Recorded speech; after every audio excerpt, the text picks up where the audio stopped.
rumah yang paling lemah adalah rumah laba-laba. Kalau mereka mengetahui, dasar ayat-ayat Al-Quran. Ya kalau diartikan sederhana, iyalah sekali tarik aja gitu sarang laba-laba hilang. Tetapi pertanyaannya adalah, kenapa laba-laba tidak pernah terjerat dalam sarangnya sendiri? Lahir profesor untuk penelitian itu.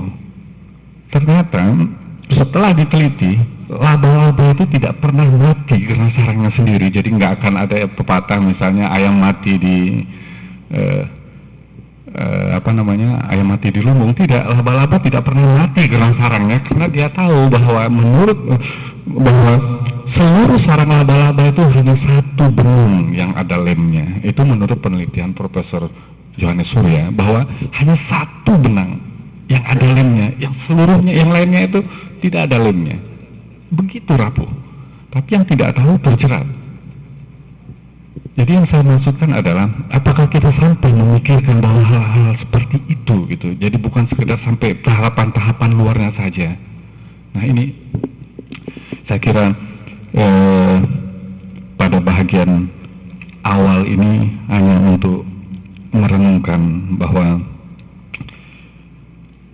Al-Quran juga dalam surat An-Nahl itu diturunkan untuk berpikir. Terjemahannya, dan kami turunkan kepada Rasulullah Al-Quran agar kami menerangkan kepada manusia apa yang telah diturunkan kepada mereka dan agar mereka berpikir. Ini pikir. Sebetulnya kalau dikaji masalah pikir ini panjang. Saya kira ini kuliah yang, karena banyak cara berpikir di dunia barat yang sesungguhnya di dalam Islam lebih. Kalau di barat biasanya dalam teknik berpikir itu orang hanya mengajarkan 3 atau 4 pemikiran, tetapi di dalam Al-Quran sangat kompleks bagaimana berpikir. Ada yang berpikir yang menganalisis, ada yang berpikir dengan kiasan seperti yang dinyatakan dalam surat Al-Imran bahwa ada ayat-ayat yang muhtamad dan ada ayat-ayat yang mutasabihat, bahwa yang mutasabihat itu pun bukan hanya sekedar dicari, tapi juga ada peringatan di dalamnya bahwa orang-orang yang ada juga orang-orang yang cenderung untuk mempermasalahkannya. Semua ada di situ. Jadi intinya saya ingin mengajak bahwa kita memikirkan kembali apakah doa-doa kita itu sudah benar caranya, apakah sholat kita itu sudah benar caranya, apakah pemahaman kita terhadap Al-Quran sudah benar caranya. Saya kira dipikirkan kembali seperti itu, karena hal-hal sederhana saja seperti tadi, kalau kita pikir-pikir. Ada teman saya bertanya, Pak Yusuf, kenapa kok nggak pakai pertama-tama dan utama sekali?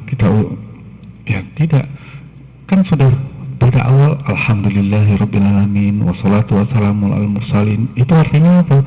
Bersyukur. Tapi kalau sudah hafal kan, bapak-bapak dan ibu-ibu, saudara-saudara kalian, pertama dan utama sekali, marilah kita, yang tadi yang dibaca tadi itu apa? Nggak bersyukur, nggak berselawat, kira-kira begitu. Jadi ini untuk merangsang, untuk mikir. Jadi saya kira itu saja, tetapi juga di di dalam Al-Quran sebagai penutup dikatakan bahwa di dalam surat Al-Baqarah ayat 186 yang tidak boleh dipikirkan itu adalah satu. Saya kira pertanyaannya, yang lain boleh, dalam Al-Quran boleh, pilihkanlah, lebarkan. Yang tidak yang sudah ada batasnya pemikiran itu, kalau ada orang yang bertanya tentang aku dekat. Jadi, dan apabila hamba-hambaku bertanya kepadamu tentang aku, maka jawablah bahwasanya aku adalah dekat. Aku mengabulkan permohonan orang-orang yang berdoa apabila ia berdoa kepadaku.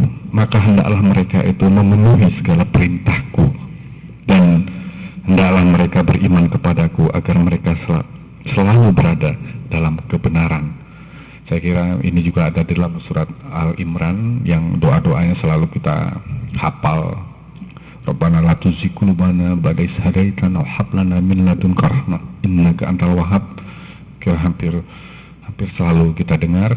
Dan jangan takut untuk berpikir, karena ada pepatah pepatah saya ambil dari Minang itu sangat dialektis, katanya kan nanti soal istihad ini. Wah, nanti kalau tersesat ada resepnya sebetulnya. Kalau orang Minang mengatakan kok takwi di ujung badi lari ke pangka badi. Kalau takut dengan ujung bedil lari ke pangkalnya. Ke pangkalnya mana?